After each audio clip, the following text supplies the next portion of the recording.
Hello दोस्तों, कैसे हो आप सब। उम्मीद करता हूं कि आप सब बढ़िया हैं और मज़े में हैं। तो दोस्तों, स्वागत है आपका आपके यूट्यूब चैनल एजुकेशन हब के अंदर। तो बच्चों, आज मैं आपके लिए बहुत ही इंपॉर्टेंट टॉपिक लेके आया हूं, जो कि हम क्लास 12th के अंदर इकोनॉमिक्स के अंदर उसको स्टडी करते हैं, law of diminishing marginal utility. तो जानते हैं कि law of diminishing marginal utility है क्या और उसको हमें क्यों पढ़ना पड़ता है, क्यों स्टडी करना पड़ता है। क्योंकि हर एक कंज्यूमर जब कोई किसी भी कमोडिटी को कंज्यूम करता है तो उससे जो मिलने वाला सेटिस्फेक्शन है, क्या वो इंक्रीज़ करेगा, डिक्रीज़ करेगा। एडिशनल यूनिट को कंज्यूम करने पे जो सेटिस्फेक्शन मेरे को मिल रहा है, क्या वो इंक्रीज़ करता है कि डिक्रीज़ करता है, उसी के बारे में हम आज इस लॉ के ऊपर चर्चा करेंगे। That is the law of diminishing marginal utility. तो इस लॉ को स्टडी करने से पहले आपको मार्जिनल यूटिलिटी के बारे में थोड़ी नॉलेज होना ज़रूरी है। अगर आपको law of diminishing marginal utility को स्टडी करना है तो मार्जिनल यूटिलिटी का जो कॉन्सेप्ट है उसको आपको अच्छे से पढ़ना पड़ेगा। देन आफ्टर उसके बाद आप इस कॉन्सेप्ट को अच्छे से समझ सकते हो। ठीक है, तो शुरुआत करने से पहले थोड़ा मैं इसका मार्जिनल यूटिलिटी का जो कंसेप्ट है उसके बारे में बात करता हूँ। देखो, मार्जिनल यूटिलिटी होती क्या है। अगर मैं मार्जिनल यूटिलिटी की बात करूँ तो हर एक एडिशनल यूनिट को कंज्यूम करने पे जो मेरे को सेटिस्फेक्शन मिलता है, जैसे सपोज करो कि मैंने 1 ग्लास ऑफ वाटर को ड्रिंक करा और एक एक्स्ट्रा ग्लास ऑफ वाटर को ड्रिंक करने पे जो मेरे को सेटिस्फेक्शन मिल रहा है उस सेकंड यूनिट से, वही बात करता है मार्जिनल यूटिलिटी। और लास्ट वीडियो लेक्चर के अंदर जो मैंने मार्जिनल यूटिलिटी का वीडियो लेक्चर अपलोड किया था तो उसके अंदर मैंने एक बात करी थी कि मार्जिनल यूटिलिटी को हम डिराइव करते हैं टोटल यूटिलिटी से। तो उसके लिए हमारे पास एक फार्मूला ये था। देन दूसरा फार्मूला क्या है कि change in total utility divide by change in quantity. ठीक है, कि क्वांटिटी को डिवाइड टोटल यूटिलिटी के चेंज होने से, जैसे सेकेंड यूनिट ऑफ कमोडिटी को कंज्यूम कर रहा हूँ, फॉर एग्जांपल TU1 हमारे पास 10 है और TU2 मेरे पास 18 है। तो दैट मीन्स कि अगर मैं मार्जिनल यूटिलिटी निकाल रहा हूँ nth यूनिट की, सेकेंड यूनिट की, तो उसके लिए मेरे को चेंज और डेल TU का अगर मैं बात करूं तो TU2 minus TU1 divide by unit of commodity, जैसे 1 यूनिट सेकेंड यूनिट तो 2 माइनस 1। ठीक है, कितना चेंज हुआ। तो अगर TU2 माइनस TU1 की बात करूं तो 18 माइनस 10 और 2 माइनस 1, तो हमें कितना मिला 8 डिवाइड बाई 1। तो 8 यूटिल का सेटिस्फेक्शन मिला। जब मैंने एक्स्ट्रा यूनिट को कंज्यूम करा उससे मिलने वाला सेटिस्फेक्शन मेरे को कितना था, उससे मिलने वाली जो यूटिलिटी थी वो कितनी थी 8 यूटिल्स। तो ऐसे हम मार्जिनल यूटिलिटी को भी फाइंड कर सकते हैं। ठीक है, with the help of total utility approach. तो स्टार्ट करते हैं अपना मार्जिनल यूटिलिटी का concept, law of diminishing marginal utility का कॉन्सेप्ट, कि ये law of diminishing marginal utility दिया किसने था, है ना। इसके ऊपर थोड़ा डिटेल में डिस्कशन करेंगे। थोड़ा इसका इंट्रोडक्शनरी पार्ट भी हम थोड़ा सा डिस्कशन करूंगा।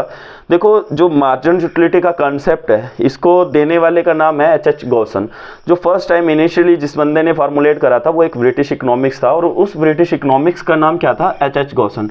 बट लेटर ऑन इसको एक सिस्टेमेटिकल फॉर्मुलेशन किया था प्रोफेसर अल्फ्रेड मार्शल ने। ठीक है, प्रोफेसर अल्फ्रेड मार्शल जी ने। तो मार्शल जी मोस्ट इम्पोर्टेंट इकोनॉमिक्स, यहाँ हम बात करें कि इनका इकोनॉमिक्स के अंदर बहुत ज़्यादा रोल है क्योंकि इन्होंने डिमांड के कॉन्सेप्ट को अच्छे से एलेबोरेट किया हुआ है। ठीक है, देखो, जो H.H. गॉसन्स थे उनके माइंड में ये चीज़ आई कि जैसे ही हम कोई कमोडिटी को कंज्यूम करते हैं तो उससे मिलने वाला जो सेटिस्फेक्शन है वो डिक्रीज क्यों होता है।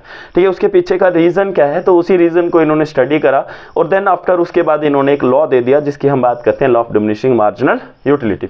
अब law of diminishing marginal utility की अगर मैं बात करूं तो law of diminishing marginal utility says that law of diminishing marginal utility says that as more unit of commodity, standard unit of a commodity, standard units of a commodity are continuously consumed, marginal utility goes on diminishing,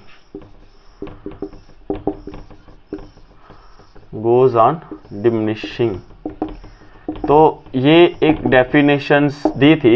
on the other hand total utility increases at decreasing rate margin utility falls. ठीक है, देखो जो H गोसन्स और Alfred Marshall का जो योगदान था इस लॉ को देने के लिए, तो उन्होंने क्या बात करी कि जैसे ही हम किसी यूनिट ऑफ कमोडिटी को कंटिन्यूसली कंज्यूम करें, और वो कंटिन्यूसली कंजप्शन किसका है, किसी भी कमोडिटी का हो सकता है, और उस कमोडिटी के अंदर जो यूनिट रहेगा वो मेरे पास क्या रहने वाला है, स्टैंडर्ड। अगर मैं स्टैंडर्ड यूनिट की बात करूं तो जैसे कि हमारे पास आइसक्रीम है ना, एक आइसक्रीम का एग्जांपल लेता हूं, जैसे ये आइसक्रीम है ना, एक आइसक्रीम ये है, सेकंड आइसक्रीम। तो जितना आइसक्रीम मैंने पहले इनटेक करा, जितना आइसक्रीम मैंने पहले कंज्यूम करा, आफ्टर दैट सेकंड यूनिट का भी आइसक्रीम सेम क्वांटिटी का होना चाहिए, सेम उसका शेप होना चाहिए, सेम उसका टेस्ट होना चाहिए। ना तो हम उसके टेस्ट में चेंज कर सकते हैं, ना तो उसकी क्वांटिटी को इंक्रीज कर सकते हैं, ना ही डिक्रीज कर सकते हैं। तो यही बात कर रहे हैं स्टैंडर्ड यूनिट। ठीक है, कि हम एक उसका ऐसा यूनिट लें जिसको हम मेजर कर सकते हैं इन टर्म्स ऑफ उसके वेट के हिसाब से। तो जो यूनिट होगा, यूनिट ऑफ ए कमोडिटी होगा, वो मेरे पास क्या होना चाहिए, आइडेंटिकल। ठीक है, कंडीशन फर्स्ट है, तभी ये लॉ ऑपरेट करेगा। तो as more standard unit of a commodity are continuously, और जो भी मेरे को कंजप्शन करना है एक साथ करना है। ठीक है, जैसे मैंने पहले कंज्यूम करा फर्स्ट यूनिट, देन उसके बाद जैसे ही फर्स्ट कंज्यूम कर लिया, उसके बाद दूसरा करना है, उसके बाद तीसरा करना है, उसके बाद चौथा करना है। ऐसे करके मैं कितने यूनिट ऑफ कमोडिटी के कंज्यूम कर सकता हूं। तो हमें जितनी भी कमोडिटी कंज्यूम करनी है, जितने भी यूनिट ऑफ कमोडिटी कंज्यूम करना है, उनका कंजप्शन क्या होना चाहिए, कंटिन्यूसली। ठीक है, after one and after one, जिसको हम सक्सेसिव यूनिट ऑफ कंजप्शन भी कंसीडर कर सकते हैं। ठीक है, तो मार्जिन यूटिलिटी क्या रहेगा, उससे डिमिनिश करेगा, है ना। तो ये अगर मैं बात करूं कि मार्जिन यूटिलिटी डिमिनिश सिर्फ एक ही कमोडिटी का रहेगा, ऐसा नहीं है इसके अंदर।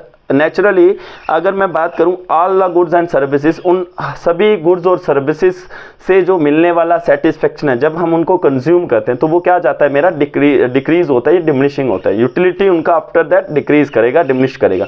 लेकिन ये भी नहीं है कि इसके अंदर कुछ एक्सेप्शंस केसेस भी हैं, जैसे कुछ लग्जरी आइटम्स होगी, हम उसको जितना मर्जी कंज्यूम कर लें। ठीक है, तो उनका जो सेटिस्फेक्शन है एडिशनल यूनिट को कंज्यूम करने का, तो वो मेरा कम नहीं होता, वो मेरा बढ़ता है। जैसे कुछ टेस्ट भी है कि जैसे कंज्यूमर का किसी कमोडिटी के ऊपर टेस्ट है, तो वो उसको ज़्यादा से ज़्यादा कंज्यूम कर सकते हैं। तो ऐसा भी नहीं है कि मनी क्या इस लॉ के अंदर रहेगा, तो मनी एक एक्सेप्शन केस है। मनी को नहीं इस लॉ के अंदर लेंगे, ना ही हम टेस्ट को लेंगे, ना ही हम इनकम ऑफ द कंज्यूमर को देखेंगे। ठीक है, ये सारी चीज़ें कांस्टेंट होने वाली है। Money is also a constant to study the law of diminishing marginal utility. ठीक है, तो जो फर्स्ट स्टेज रहेगी, टोटल यूटिलिटी मेरा इंक्रीज करेगा। फर्स्ट स्टेज में जो टोटल यूटिलिटी है वो इंक्रीज करता है, बट किस रेट से इंक्रीज करेगा, डिक्रीजिंग रेट से। और उस केस में मार्जिन यूटिलिटी मेरा हमेशा क्या करेगा, फॉल करेगा। एडिशनल यूनिट को कंज्यूम करने पे जो मेरे को सेटिस्फेक्शन मिल रहा है जिस भी यूटिल्स में, वो मेरा हमेशा क्या करेगा, डिक्लाइन करेगा या डिक्रीज करेगा। तो आइए आगे बढ़ते हैं, इस लॉ की कुछ एजम्पशंस के ऊपर हम नज़र डालते हैं। तो अगर मैं एजम्पशंस की बात करूं तो this law states that some assumptions, first one is utility can be measured. जो भी मेरे पास यूटिलिटी होगी उनको हम मेजर करेंगे कार्डिनल नंबर्स में। तो ये करना जरूरी है। अगर ऑर्डिनल अप्रोच को फॉलो करेंगे तो that we can not study the law of diminishing marginal utility. तो अगर हम कार्डिनल अप्रोच से यूटिलिटी को मेजर करेंगे तो हम बात कर सकते हैं डिमिनिशिंग मार्जिनल यूटिलिटी की। अगर कार्डिनल नहीं ले रहे हैं, यूटिल्स को हम प्रेफरेंसेस दे रहे हैं, उनको हम कार्डिनल मेजर नहीं कर रहे हैं, तो कहीं ना कहीं ये लॉ वैलिड नहीं होगा उस केस में। ठीक है, तो utility can be measured in cardinal utils, cardinal. ठीक है, यूटिलिटी को हम हमेशा कार्डिनल नंबर में ही मेजर करेंगे। उसके बाद जो यूनिट ऑफ कमोडिटी है वो मेरे पास स्टैंडर्ड होना चाहिए। तो that is standard unit of commodity, standard units of commodity are consumed, commodity are consumed. अगर मैं इन एजम्पशंस को फॉलो नहीं करता हूं तो that we can not proper study the law of diminishing marginal utility. ठीक है, तो थर्ड एजम्पशन जो मेरे पास रहेगा तो उसकी मैं बात करूंगा। तो इसके अंदर जो कंज्यूमर होगा वो क्या होना चाहिए, कंज्यूमर आर रैशनल, और रैशनल। तो उसको मार्केट में जो भी यूनिट को कंज्यूम करेगा उसके रिलेटेड उसको नॉलेज होनी चाहिए, तो इसलिए कंज्यूमर रैशनल होना चाहिए। ठीक है, इस केस में। देन अगर मैं फोर्थ एजम्पशंस की बात करूं तो फोर्थ एजम्पशंस में जो मेरे पास यूनिट ऑफ कमोडिटी है, unit of commodity are continuously consumed. ठीक है, unit of commodity are continuously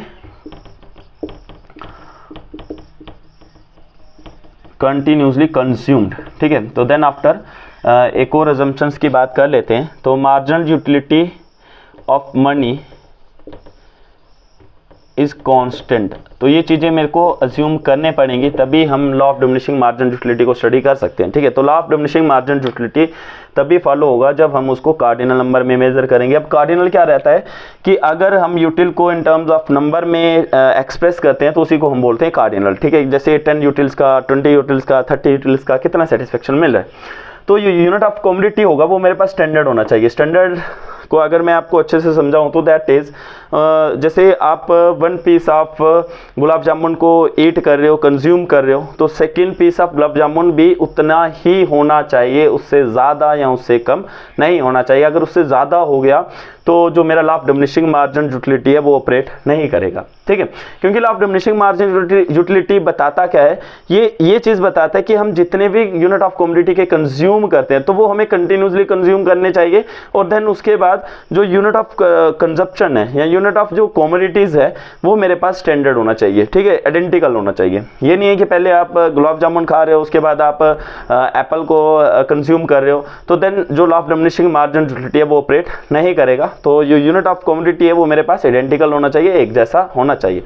अच्छा, उसके बाद कंज्यूमर रैशनल होना चाहिए, उसको नॉलेज रहनी चाहिए हर एक प्रोडक्ट के रिलेटेड कि कौन सा प्रोडक्ट मेरे को कंज्यूम करना है और उस प्रोडक्ट से मेरे को कितना सेटिस्फेक्शन मिल रहा है। ठीक है, तो इसलिए कंज्यूमर आर रैशनल। तो unit of commodity are continuously consumed, तो ये मैंने इस assumptions में ही इसको एक्सप्लेन कर दिया। तो जो मार्जिनल यूटिलिटी ऑफ मनी है वो मेरे पास क्या होना चाहिए, कांस्टेंट। अगर मार्जिनल यूटिलिटी ऑफ मनी हम कांस्टेंट नहीं लेते हैं तो that the law is not valid. ठीक है, रियल वर्ल्ड में ये वैलिड नहीं करेगा।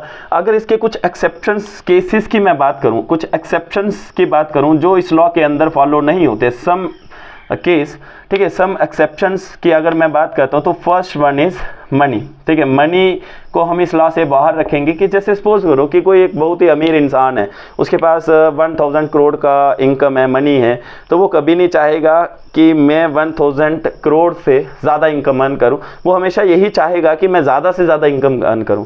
वो ये नहीं चाहेगा कि मैं आज बस करता हूं, अभी और नहीं मेरे को कमाना है, ठीक है, अभी और मेरे को पैसा नहीं चाहिए। ऐसा कोई भी इंसान नहीं बोल सकता है। जिसके पास 10 है वो चाहता है 20 हो, जिसके पास 20 है वो चाहता है 100 हो। ऐसे ही करके जिसके पास 1000 करोड़ है वो चाहेगा कि मेरे पास 2000 करोड़ होना चाहिए। उसका सेटिस्फेक्शन इंक्रीज करता है in case of a money.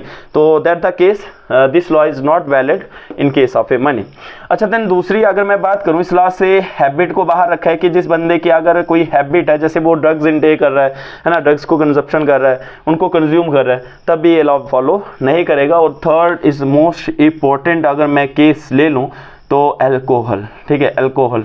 तो अगर अल्कोहल कोई भी बंदा कंज्यूम करता है तो वो कभी नहीं बोलता है कि बस अभी और कंज्यूम नहीं करना है, वो कंटिन्यूसली उसको कंज्यूम कर सकता है। तो इसीलिए ये कुछ एक्सेप्शंस केसेस हैं जिसके अंदर law of diminishing marginal utility operate नहीं करता है। तो राइट टू नोट डाउन। अब आगे मैं इसको एक्सप्लेन करूंगा with the help of table and diagram. ठीक है, तो इसके assumptions को थोड़ा रब करने की कोशिश करूंगा क्योंकि मेरे पास स्पेस थोड़ा कम है। ठीक है, तो इधर ही मैं इसका डायग्राम और टेबल का रिप्रेजेंटेशन दे देता हूँ। ठीक है, देन उसको अच्छे से हम एक्सप्लेन भी करेंगे। तो this law can explain with the help of table. तो अगर हम टेबल की बात करें तो आपको एक चीज़ ध्यान रखनी है भाई, आप इसमें कोई भी वैल्यूज़ कंसीडर कर सकते हो। ठीक है, कोई भी टोटल यूटिलिटी कुछ भी ले सकते हो, ज़रूरी नहीं है कि जो बुक्स पे दी है वही लेनी है। ठीक है, तो इसके लिए आपको ये चीज़ की नॉलेज होनी चाहिए कि हमें ये जो टेबल का फॉर्मेशन है ये करना कैसे है। ठीक है, first condition.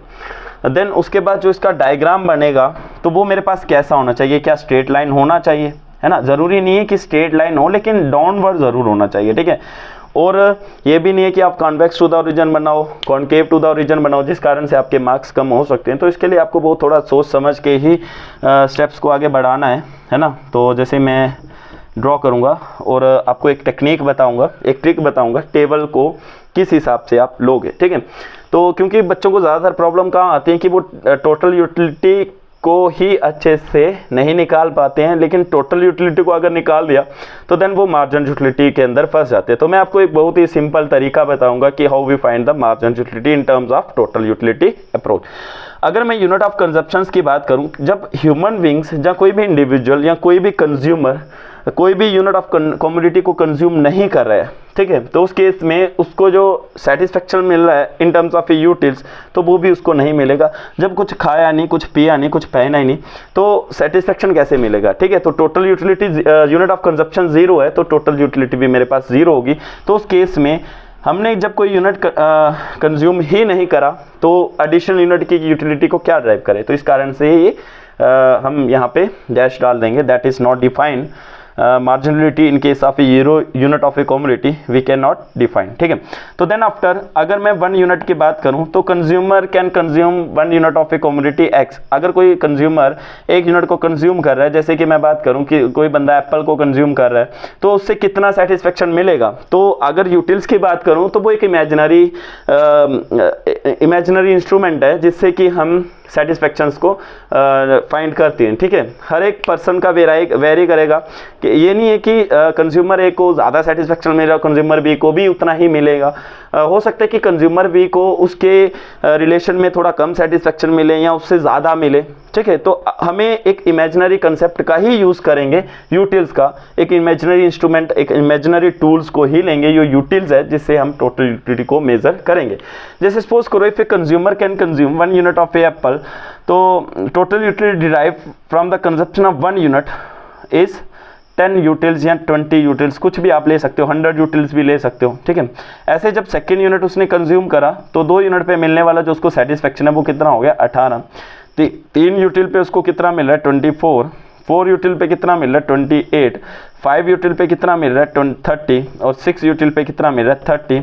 And last unit को जब वो कंज्यूम करेगा, सपोज करो कि हमारे पास सिर्फ एक कंज्यूमर जो है वो 7 यूनिट ही कंज्यूम कर सकता है, 7 यूनिट, तो उससे उसको मिलेगा 28, ठीक है।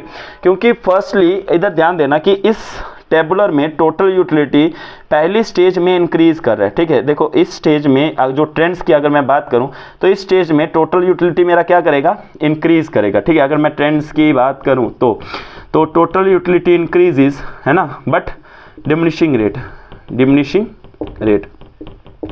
तो टोटल यूटिलिटी मेरा राइज तो कर है लेकिन किस रेट से, डिमिनिशिंग रेट से। आफ्टर दैट जब मेरे पास टोटल यूटिलिटी मैक्सिमम है ना, TU मैक्सिमम,